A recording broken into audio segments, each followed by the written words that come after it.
Happy Halloween, everyone. Welcome to Texans on Tap. I'm Brandon Strange with Charlie Palillo and Josh Jordan. Follow them on X at Palillo and at Josh Jordan 975 and read their work on sportsmap.com. It was a nightmare in New York. The Texans fall to the Jets 21-13. And what was one of the ugliest games in recent memory, CJ Stroud in serious peril all night long. Look, I had my Luchador Texans mask ready to go. Now I'm just going to eat my feelings with some Halloween candy. If you're interested in some ASMR, before we get into, we're going to talk about the game. Before we get into that, just make sure you click like on the video. If you think the Texans should make a move and bring in some O-line help, hit subscribe if you're concerned about CJ Stroud's well-being, and hit the bell for notifications so you know when new content drops. And if you're on the go, we're on all your favorite podcast apps. Gents, look, like I said, it was ugly. CJ Stroud on the run for his life all night long, sacked 8 times, looked to be shaken up on a couple of plays. Mixon runs for 106 yards, but just not enough to offset the awful protection. Give me your thoughts on the offense. Boo! Halloweenish reference. I mean, the first quarter, I thought David Culley was coaching both teams. That was one of the most pitiful displays of offensive football both ways. My goodness. And then in the second half, Aaron Rodgers didn't turn into vintage Aaron Rodgers, but after a first half where 40-year-old Aaron looked like 70-year-old Aaron, he and the Jets got it going. The Texans offense did nothing. The offensive line, we know that Kenyon Green is terrible. Shame on you if as a Texans fan you were thinking, oh, good, he's hurt. They have to replace him now. Kendrick Green isn't going to be the salvation. Jared Patterson, when healthy, isn't going to be the salvation. But that's one spot in the offensive line. Tunsil called for one false start. If the officials wanted to go hard line, they probably could have called him for about 10. I mean, he rocks back a half beat before the snap routinely. Also got whipped for at least one of the, 38 sacks the Jets had? Oh, just 8 sacks. And I think every offensive lineman got spanked at some point in the game. But you mentioned the numbers. Stats can deceive, right? If we knew nothing else before convening, but that Joe Mixon was going to rush for over 100, that Tank Dell was going to catch for over 100, and that the Texans offense would basically do in the second half. Field goal, Fairbairn, a bad missed field goal, and then a garbage time, basically, field goal. So the Texans offense curled up and died. I mean, overall, this was a flashing sign, neon, fraud alert contender. I just want to say, this is a league, this is a conference where other than the Kansas City Chiefs, well, they're all fraud contenders, right? The Ravens just lost to Cleveland. The Texans beat Buffalo. Who else is so good in the AFC? The Texans are just in that pack of also-rans looking way up at the Chiefs. That offense in the second half, man. It's a theme, though, Charlie. Offense in the second half. Take a look at these numbers here. Jets game, 6 points in the second half. Against the Colts last week, 6 points. Against the Packers, 3 points. Against the Bills, 6 points. Then the Patriots game, that was an outlier against a rookie quarterback in his first NFL start. So, yeah, you got some turnovers that gave you a short field there. Then you go before that, the Jags game, 7 points in the second half. Vikings game, 7 points in the second half. Bears game, 3 points in the second half. I mean, that is what they do. This is a Bobby Slowick issue. It's not just the offensive line. And prepare for a lazy take, Nick Caserio, who said this week that just saying the offensive line isn't playing very well, I think that's just a lazy narrative. I'm about to be real lazy. They are god-awful right now. Kenyon Green, I'm about here to just say it's his fault that Will Anderson got hurt. If he doesn't give up that terrible, basically sack and pressure there where Stroud fumbles the ball, the very next play, the defense shouldn't be out on the field. They are. Anderson gets his ankle rolled up, and he was in and out, mostly out for the rest of the game.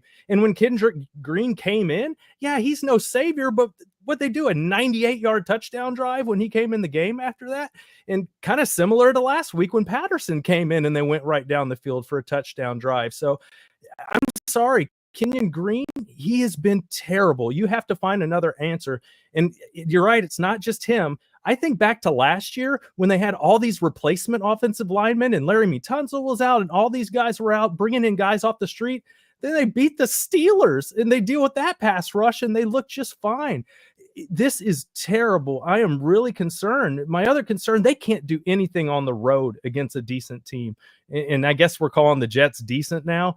But if you think about it, the good wins, the Bills, that's at home. All these wins at home. You could say the Colts game on the road, week 1, but that's a quarterback that got benched. I am really concerned going forward here, and we'll get to the defense a little later. So I got some opinions on those guys, but CJ Stroud's getting killed. He's not just taking sacks; he's taking hits where he's barely getting up, and he's just laying there. This is not sustainable. Trade deadline is Tuesday. I don't know if Nick Caserio would go as radically admitting he blew his first round draft choice, calling the shots for the Texans and Kenyon Green as to go from starter to cut him. But if he's not injured and out, you cannot justify running him out as your starting left guard anymore. It was an Amazon narrative going into the game. Kirk Herbstreit doesn't watch the Texans game in, game out. I'm sure he watches a fair amount of tape preparing for the telecast, but Kenyon Green was getting thumped on the broadcast almost as badly as he does on the field. Between another team's practice squad, trading a late draft pick for someone else's backup guard.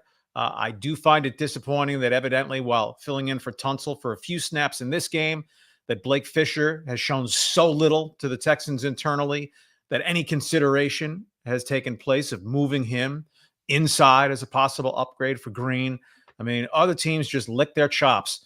There's the Achilles heel. We can snip it whenever we want going after Kenyon Green, but he has company in the disappointment ratio in the offensive line because he's not making $17 million, Titus Howard. He's not making $25 million, Laramie Tunsil. But Green is just a terrible starting NFL offensive lineman. He has to be removed for almost anybody else. I think, Charlie, what the issue there is Caserio was asked about Fisher right after he was drafted. He said they basically only view him as a tackle, the way he's built. So I think if there is a move to be made here, it might be putting Fisher at right tackle and moving Titus Howard back to left guard. We've seen that experiment before. It wasn't that great, but at this point, they got to try something here. And if Corley doesn't drop that ball running into the end zone, this game shouldn't have been as close as it actually was. I want to get your thoughts on whether the Texans should have made a move before this game or not. But before we do that, I want to do a quick note here. I also want to remind everyone who's in with us now and watching us, appreciate you. Welcome in. Give us your thoughts on, we got a lot of comments coming in. Some I can show and some I can't. Some I should have shown, on that first one. But some good news, just a quick note. We are excited to invite everyone out to a really cool event that is happening on November the 11th at 8th Wonder Brewery. It's called the Tailgate. It's our third event. It's a celebration of food, sports, and fandom. Like I said, it's our third time, and it just gets better every year. There's all kinds of tailgate inspired bites and cocktails from places like Big City Wings, Loro, Bizarro's Pizza, Uchi, and a lot of others. The same ticket that gets you all your food and drink. There will be fun game day activities, and VIP ticket holders will get to do meet and greets with Houston Texans legends Brian Cushing and Travis Johnson. It's at 8th Wonder Brewery. If you're familiar with 8th Wonder, they have some very special drinks. It was a fun time last year. Again, it's Monday, November 11th. Tickets are on sale now. If you like sports and you like food, go to tailgate.culturemap.com and use promo code SPORTSMAP to get $10 off all ticket types. We hope to see you there. So, guys, we knew coming into this game, Nico, he's going to come back for the Lions game, but you knew you were down 2 receivers. You knew the O-line was thin, or at least some of us. It sounds like everyone, but internally knew the O-line was thin here. Are you surprised that they didn't make a move coming into this game, knowing that they were shorthanded at those 2 positions? Well, my guess is Patterson would have started if he hadn't been concussed out of the game last week. I mean, they benched Kenyon Green, and I doubt through 1 days of practice, if that, in the short week, that he would have redeemed himself or turned the corner that the coach. Now we think Kenyon Green's ready to be a starting left guard. You could acquire somebody, but is it someone who's materially going to help? we see all these wide receiver trades that have gone down, teams giving up 5th, 6th round picks, trading a 6 for a 7 in the receiver. It's not going to cost you a premium draft choice to acquire a run-of-the-mill guard. The bar is so low, though, on what it would take to upgrade over Kenyon Green.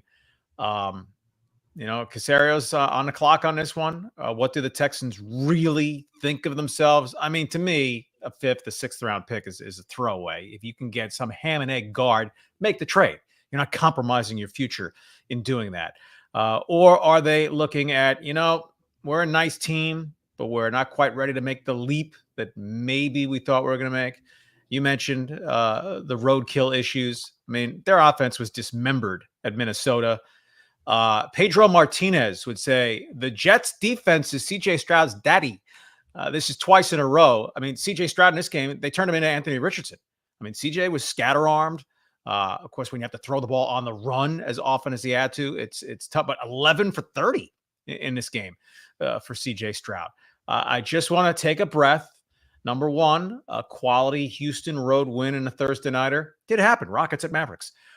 This is a 6-3 football team. This was an awful performance.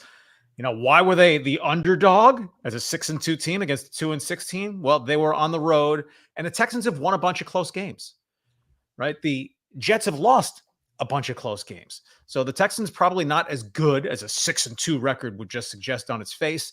And the Jets did not open a pack of quit. I mean, it looked like it for most of the first half. But at 2-6, right, they're not leaps and bounds inferior to the Texans in quality. With the rosters the teams had tonight, if we're taking wide receivers, the first 2 picks would be Jets, Devontae Adams and Garrett Wilson. I mean, my God, catch of the year probably with the biggest play of the game. The Jets defense had faded in recent weeks, but you look at personnel there, they have players. And their pass rush got home over and over and over. But what curve do we grade on? Because every pass rush is getting over on the Texans' offensive line. That's 31 sacks now of CJ Stroud in 9 games, plus the hits, plus the non-sacks that force you out of rhythm and off the timing of your play because you're flush to the right, you're flush to the left, and just chucking the ball downfield somewhere. I mean, it was nasty. I'm just saying, don't throw the baby out with the bathwater. This isn't a crummy team. It's just not a great team. Yeah, and as long as we're staying on the offense, we can't let Bobby Slowick out of here. My Lord. It's either run, pass. Can you think of a second down where they don't hand the ball to Joe Mixon? My God, they're predictable. And then you go down there and halfback pass, and then you get CJ Stroud sacked. And then after that, he goes captain conservative with run, and then CJ barely has any time to throw.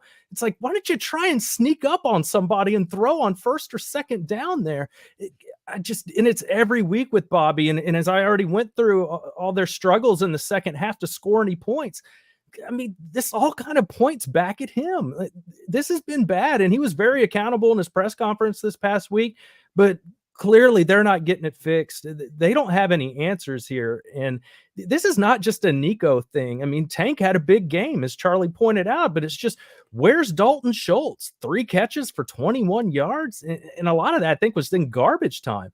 I mean, when Robert Woods is going out there and giving you more than him, it's a concern. They don't have enough answers. You need to throw the ball to Joe Mixon a little bit more. Did he even have a catch tonight? No, he didn't. He had 4 catches last week, not 1 catch tonight. One of your best skill players, you don't even throw him the ball. This falls on Bobby Slowick, man. He's got to get this fixed. While as the offensive coordinator, key coaching blame offensively goes to Slowick, I want to at least put back on the griddle also offensive line coach Chris Strausser. I don't know what he makes, but he's not earning it. I mean, they just look lost too often. I mean, Green's a bad football player for an NFL starting guard. Everyone else is credentialed. I mean, Scruggs isn't accomplished yet, but he was a 2nd-round pick a year ago. I know. A year earlier, Green was a 1st-round pick. But Mason, Tunsil, Howard, that's the majority of your starters who are credible NFL starters. And too often they look baffled, or it's just a jailbreak against them. Whatever personnel issues they have, I think in the trenches, they're getting out schemed too often as well. Yeah, and CJ was not accurate, but he was hearing footsteps all night long. I mean, and he took some big hits, even the ones that weren't sacks when he was able to get the ball away, was still taking big hits in the backfield. On the other side of the ball, the defense wreaked havoc for the first half, but the absence of Will Anderson Jr. eventually tilted the game in New York's favor. Charlie, you mentioned that incredible catch by Wilson in the end zone. I mean, that's 3rd and 19, and you give up that play. Lassiter gives up that play in the end zone. What did you guys see on the defensive side of the ball? That play, I just think, was an amazing play. I mean, Rodgers just threw that up there, and Wilson made a hellacious catch. They drew the comparison to the Odell Beckham Jr. play a decade ago, and it was a pretty good comp. I guess if I was going to say, come on, you coach it better than that. Jalen Petrie does not have strong cover skills, so that he's the slot corner matched up with Devontae Adams for the put away score in the game, I'd question that. But, you can't deploy Stingley everywhere. Okay, deploy him on Devontae Adams on that play, or at least Garrett Wilson, and have Lassiter try with Adams. Lassiter had a rough night, losing his footing a couple times. Adams, I thought, took him to school. When Anderson is not operating at full speed, it's a blow to the defense. I mean, Danico Autry made his presence felt tonight. Daniil Hunter, I don't think he recorded a sack, but at least had multiple pressures again. But you add it all up, look, after the Jets in the first half looked like a mediocre high school offense, the second half they had 3 possessions, a 70-yard touchdown drive, a 70-yard touchdown drive, and an 80-yard touchdown drive. That is absolute defensive capitulation from the Texans, and that the offense didn't stay on the field long. They gave up long drives. Get yourself off the field at some point rather than have a 40-year-old quarterback slice and dice you to death. Yeah, I'm going to have to pass a little blame on D'Amico here. Don't get me wrong. I still think he's a great coach, but he's not perfect.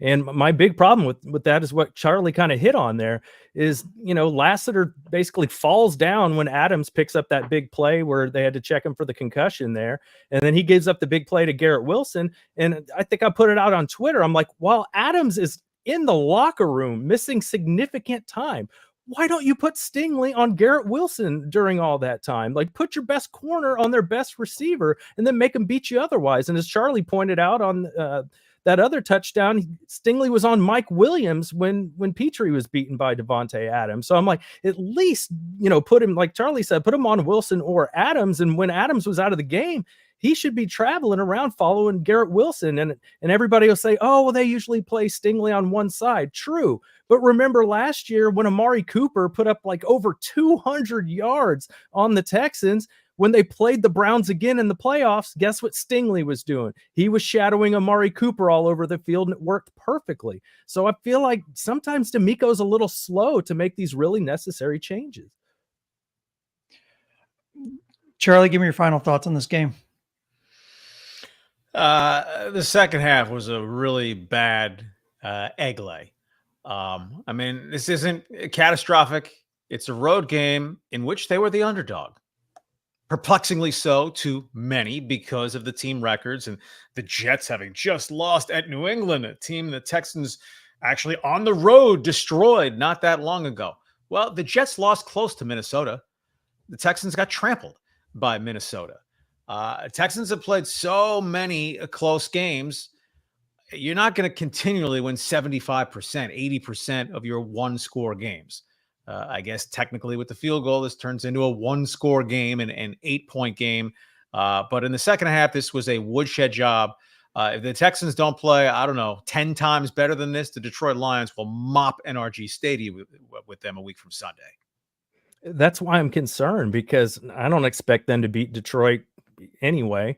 And then they go on the road to play the Cowboys. It's not like the Cowboys are very good, but it's on the road. We've seen what the Texans do on the road. So you drop this game to the Jets, you could be looking at losing 3 in a row right here. And the thing with the Texans is I think they have a chance to win a playoff game or two, but only if they're at home. So, you cough up this AFC game to the Jets. If you're not going to get that home playoff game, I worry about the Texans being able to win. This is just very familiar, right, to the Ravens games last year, the first game of the season, the playoff game. When they take that step up in competition, especially on the road, they're just outmatched. That's going to wrap it for this episode of Texans on Tap. Thank you to everyone who stayed up late and watched us live while you're here. Just make sure, one more reminder, click like, subscribe to the channel, and click the bell for notifications so you know when new content drops. Like next week, we're going to do our Lions Texans preview. So make sure you're along for the ride for that. For Charlie and Josh, I'm Brandon. Happy Halloween, everyone. We'll see you next time. Go Texans.